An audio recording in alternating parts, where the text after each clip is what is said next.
watching Roots TV Nigeria.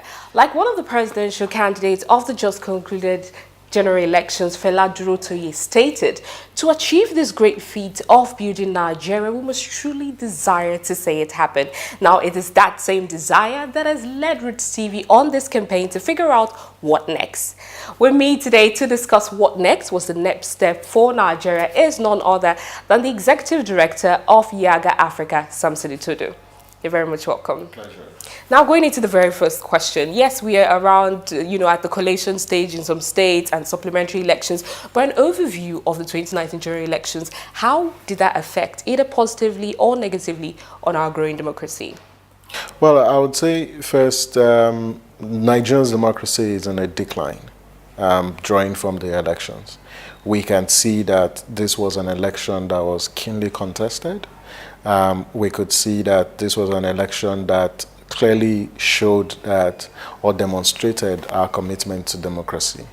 Our democratic institutions were undermined in this process.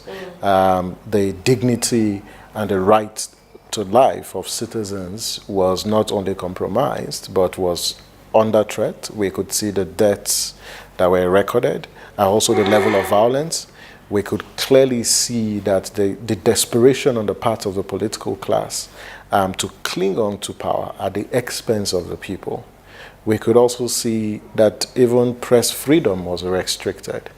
And that's a very, very big challenge. And coupled with the poor turnout of voters clearly tells you that we're actually a country that is grappling with indicators that shows that we're a fragile state. And it's very, very disturbing. And we must actually accept the fact that the 2019 elections was a lost opportunity for Nigeria to consolidate on the gains of the 2015 general elections. And these elections, the way it was conducted and the way the political actors managed these elections raises a lot of question around electoral politics in Nigeria. Now, looking forward to 2023, yes, we missed the opportunity that we should have taken. We conducted a poll on Roots TV platform listing electronic voting, and, we made some sort of assessment. What does INEC and the relevant stakeholders need to look forward to for 2023? What would you add to these options if you were to make a poll for yourself? The four things I'll say. First, an electoral reform agenda needs to be developed. But before we do that, we've got to audit the 2019 elections. And that's why at YIAGA Africa, from the presidential elections, we called for a comprehensive audit. There's a difference between review or lessons learned and an audit. We've got to audit the reason why the election was postponed. We've got to audit the military involvement in these elections. We've got to also audit different aspects of the elections, campaign financing. There's just a range of issues that really requires auditing, and even audit our voters register. Until we conduct a comprehensive audit of the process, we cannot be in a vantage position to determine what our electoral reform framework would look like. And so, as a data-driven organization, we advocate for a comprehensive audit. And flowing from that, we can build a framework for what an electoral reform agenda would look like. We've got to look at our institutions, look at INEC. We need to look at the unbundling INEC. We need to ensure how do we guarantee the sanctity and the integrity of the process. We've got to look at our political parties. What kind of political parties do we want? Is it possible to reduce the number of political parties based on the provisions of the Constitution on deregistration of political parties, but also tighten the guidelines and the qualifications or criteria for registering new parties? And because the way the Constitution conceptualizes registration of political parties, it makes it for every Dick, Tom and Harry to but I think it's looking to register over 80 political parties, being that they... Well, I think the Commission needs to do that because the number of political parties that we had constituted a huge logistical nightmare. And I personally would say that we can have 101 political parties. That's fine. People have a right to associate and freedom of thought. But we must limit the access to the ballot. We've got to limit the access to the ballot. And one reform that we must introduce ahead of 2023 is to have our laws reviewed to create criteria for which party would have access to the ballot. The second is to look at how do we, mainstream the use of technology in our elections. You see, electronic voting is not silver bullet. And let me say this, that machines fail. Electronic voting is not going to guarantee the integrity or sanctity of the process, because machines do fail. We've seen our ATM machines also fail. So for those who are advocating for electronic voting, they must think twice about the deployment of technology, because it's also got its own limitations. We can't sustain this model of manual voting, no doubt. But we've got to look at how do we improve our own system in a way that it builds trust and confidence in the electoral process. For me, looking ahead of 2023 is how do we strengthen the use of the card readers and legalizing them in our electoral law? How do we also look at the ballot papers that we use, and that's where people talk about electronic voting system. But is there some system that we can work out in a way that, looking at our large and huge voting population, we don't encounter the kind of logistical issues that we encountered?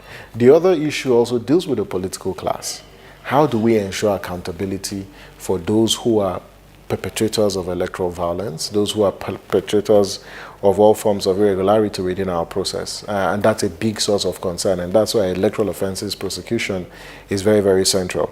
They fought this with the cost of elections. We're spending huge amounts for elections that we ought not to actually spend.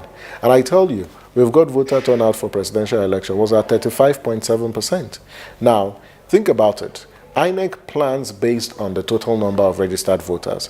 We had about how many? 84,004,084 registered voters. It means for those 84 million, INEC printed ballot papers for each person. And so each person was entitled to 5 ballot papers in all the elections, right? And if you multiply that, we ended up with over 400 million sheets of papers. Now, how many people eventually turned up? At the end of the day, it was just 29 million people that turned out. And that's really low. And it was even worse for the governorship, elections. And that's a big problem. And so those papers, if they are not recycled, they are going to be wasted. And so we've wasted billions of naira for elections. And at the end of the day, it wasn't used. So that's huge amounts. Think about how many jobs will that create? How many drugs will that have in our hospitals? How many roads it will build? How many schools it's actually going to build? How many? There's just so much that could have done for our own process. Okay, so, now moving ahead, talking about there's a recent survey that was done by the Ready to Run group where they talked about youth participation in the 2019 elections, and they listed lack of godfatherism, political violence, and fear of electoral malpractices as some of the threats, that led to poor participation and all of that. What would you looking at 2023? What would you advise youth participants, to look ahead to? First is, if you're interested in running in 2023, you've got to start now, because the end of an election is the commencement of another. We are already preparing for the 2023 election, so you've got to start now. What do you have to do when we say start now? What we're simply saying is you've got to mobilize within your community. You've got to demonstrate that you've got the leadership capital, you've got the capacity and the competence to actually represent your people. And so go make your presence felt amongst the people, go volunteer, go implement projects that develops your community, and start organizing. You also need to build capacity in understanding the electoral process and how it works. You need to become a member of a political party and start leading change from your political party and organizing within the party. You need to raise funds. Can we just start with an example? Let's use the Banky W scenario. Yes, you in the report, they made mention of the fact that, most of the top political parties do not have much of these youth candidates. You find the youth candidates in relatively new political parties. Now we see how that plays out at the end of the day. So now, given this 4-year term, would that make so much of a difference with what we already used to, the older political class, the template they've already set on ground? Platform, as far as elections in Nigeria, platform is very, very important. But the people are more important. And for young people who ran for this election and lost, and my advice to them, do not lose your supporters. The platform is very, very important. But I'll spend more time looking for the voters that I know will vote for me irrespective of a particular platform. Because at the end of the day, in reality, people don't vote for parties, they vote for the individuals. And so if you've got the numbers behind you, the platform becomes inconsequential. But because we operate a multi-party democracy and parties sponsor candidates, platforms are also critical because platforms also come with their own advantage, no doubt. But because first you need to secure the candidature, the nomination of a particular political party. But if you look at Banky and some other young people who contested in other parties, yes, for some of them, they did very well in their mobilization as well as organizing. I maintain the view that yes, it's important to join the big parties and cause disruption in the parties, but the amount of energy and time and resource that you would spend in trying to navigate the very toxic and close space within the bigger parties, if you invest that in reaching out to people in your constituency to actually vote for you, then it's a good approach. My advice to young people is, yes, within the next 4 years, invest in mobilizing and building huge social political capital within your constituency and engage. But you've also got to raise money because elections are very, very expensive. And tied to that is, as we look at the reform process, we need to limit campaign expenditure. We need to limit the amount of funds that parties do charge. And it was part of the amendments that the president declined assent. But that's something that really needs fixing. But I also have a word of caution. And when people talk about electoral reform, we've got only about 48 months to prepare for the next election. Yes. That's just 2 years because the electoral activities commence as from the next 2 years. So we start preparing for 2023 and 2021. And this year is just going to end. So in actual fact, we don't really have time. And so INEC, the National Assembly, the presidency, as well as citizens, if we need to raise the bar in our conversation around electoral reform, we need to heighten our call, because if there is any urgency that we need to exercise, it's got to be now. Start now. Okay, now let's talk about, the Not Too Young to Run bill. That was one impressive one, that you championed and all of that. Are we seeing any new bill in the next future that you're going to push for? Well, the strategy team of the movement will be meeting in a couple of weeks. Great. And we're going to be unveiling what will be the next campaign. But I'll tell you up front. Yes, please. We've got to remove age criteria from our constitution. Once you're 18, you should be eligible to vote. So completely, you're no longer going from 40 to 30, 30 to 25, and that you are looking, there should be no age at all? There should be no age. That was the goal, as well as independent candidacy.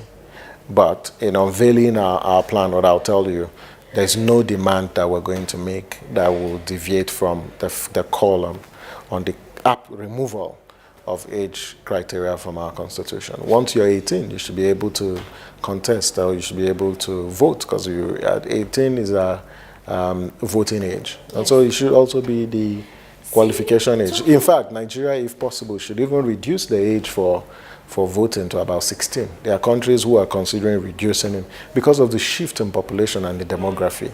You're having more younger people and less older people. So at the end of the day, we're a young population. And so you've got to start engaging these young people into civics, as well as public governance or the electoral process, if we're preparing them for the future. And at the end of the day, if you look at the figure, they're actually more in population. All right. Now, final question. Would you tell me the challenges that you're facing as a civil society organization? Yes, we know what, the Not Too Young to Run bill went through, and we saw how Watching the Votes chapter of the YIAGA Africa, observed the vote. What challenges do you face? And looking to the future, what do you hope, you'll see less of?